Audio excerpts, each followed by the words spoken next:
ሰላም ምርጦች እንደምን አላችሁ? የጌታ ሰላም እግዚአብሔር ጸጋ በህይወታችሁ ላይ በዛ ይሁን። እኔ ወንድማችሁ ደህና ነኝ። ዛሬ እግዚአብሔር ውስጤ ላይ ያመጣውን መልእክት በጋራ እንከፋፈላለን። ከእናንተ የሚጠበቀው ያው ልባችሁን ሰጥታችሁ መከታተል ብቻ ነው።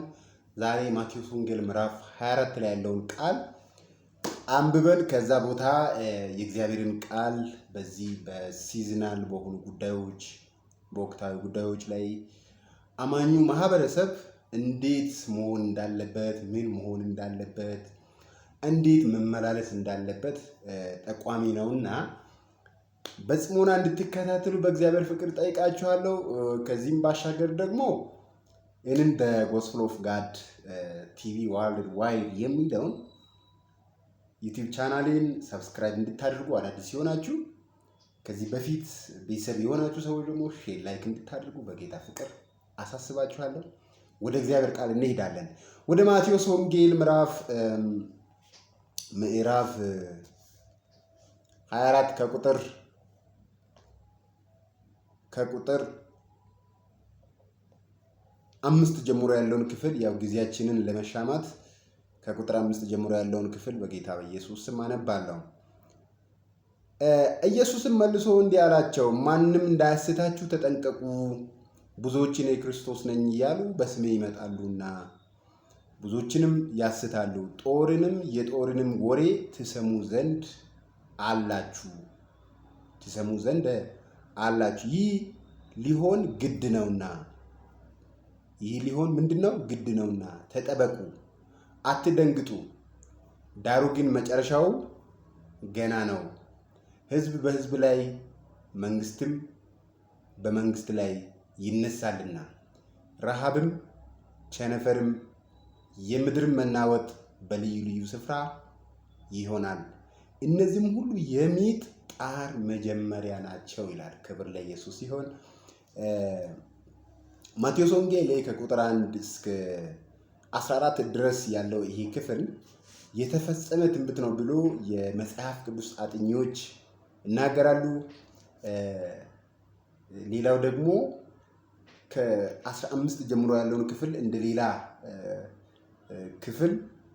አይዲያ የተያዘ ሆኖ ሌላ አይዲያ ያለፈ ፓስተንስ የሚባለው ያለፈ ድርጊት ወይንም አሁን ያለበት ፕሬዘንስ አሁን ያለበት ድርጊትና ፊውቸሪቲ ወይንም ፊውቸር የምንለው ማለት ነው በቋንቋ ትምህርት ለወደፊት ሊሆን ያለው አሁን እየሆነ ያለው የሆኖ ያለፈ ነገር የሚባል ነገር አለና ይሄ ማቴዎስ ወንጌል ምዕራፍ ከ24 ከቁጥር 1 ጀምሮ እስከ 14 ድረስ ያለው አንዳንዶቹ ቅድም እንዳልኳችሁ መጽሐፍ ቅዱስ አጥኚዎች ሆኖ አልፏል ብሎ ይላሉ።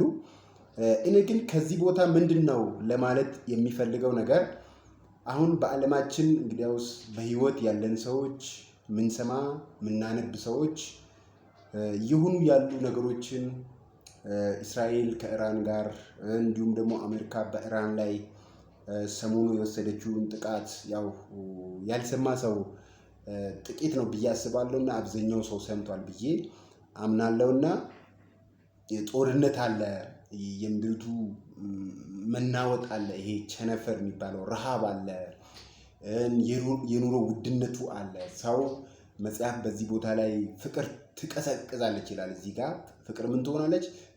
ፍቅር ተመልከቱ። እዚች ጋር ከአመፃ ብዛት ፍቅር ምን ትላለች? ትቀዘቅዛለች።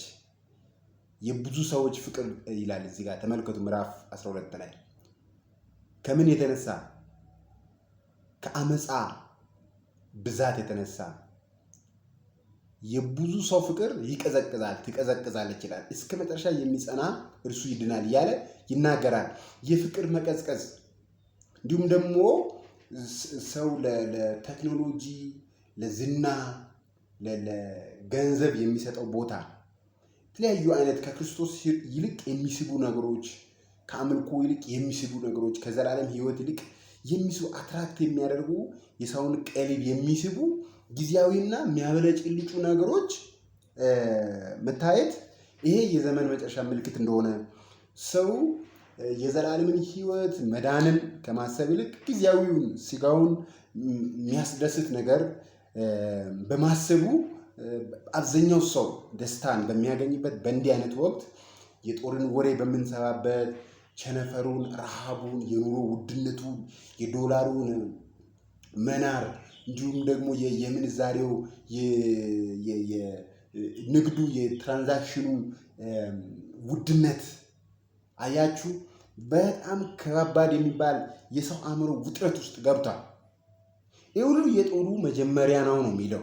ስለዚህ ይህን ያህል ካልኩ ከአማኙ ምን ይጠበቃል የሚለው ነገር ጥቂት ነገር መናገር እፈልጋለሁ።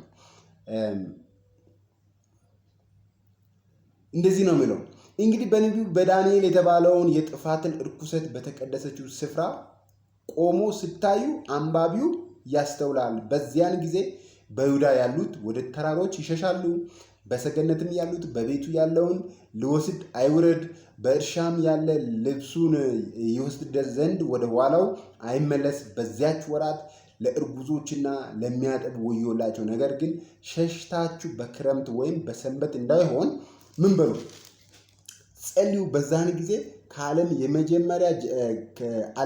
መጀመሪያ ጀምሮ እስከ ዛሬ ድረስ ያልሆነ ከእንግዲህ ከቶ የማይሆን ታላቅ መከራ ይሆናልና። ስለዚህ ምንድን ነው አማኝ በጸሎት በንስሐ እግዚአብሔር ጋር ወደ እግዚአብሔር በመመለስ አማኝ መጽናት መቆም እንዳለበት መናገር ይፈልጋል።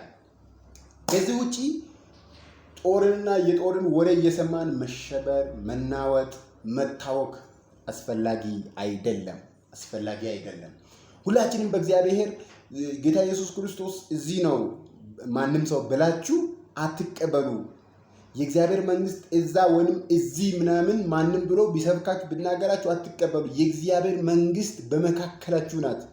ጌታ ኢየሱስ ክርስቶስን እንደ ግል አዳኝ አድርጋችሁ የተቀበላችሁ ከሆነ ጌታ ኢየሱስ ክርስቶስ በእናንተ ውስጥ ነው ያለው። የእግዚአብሔር መንግስት በእናንተ ውስጥ ነው ያለው። እነሆ የእግዚአብሔር መንግስት በዚች ጋር፣ እነሆ የእግዚአብሔር መንግስት በዚህ ጋር ብለው የሚሰብክ ሰው ካለ ሐሰተኛውን አትስሙት ነው የሚለው ባይብል። የእግዚአብሔር መንግስት እንዩ በእናንተ መካከል ናት። አማንጊዩ በእናንተ ውስጥ ናት፣ በእናንተ መካከል ናት ብሎ እግዚአብሔር ቃል ይናገራል። ስለዚህ ንስሐ መግባት፣ ዝግጁ መሆን፣ በጸሎት የበደሉንን ሰዎች ይቅር በማለት ከማይረባ ስራ ከማይረባ ተግባር መመለስ፣ ከጨለማ ተግባር መመለስ ያማኙ የመጀመሪያ እርምጃ ነው፣ ዋነኛው አማራጭ ነው ብዬ እላለሁ። ወገኖች ሆይ የጦርን ወሬ ሰምታችሁ ዛም ዚህም የሚሰማውን ሰምታችሁ አትሸበሩ፣ አትናወጡ። እግዚአብሔር የዘላለም አምላክ ሰላማችን ነው። እሱ ረፍታችን ነው። እሱ ያሳርፈናል። ጌታ ኢየሱስ ክርስቶስ ይመጣል ለዘላለም አሜን።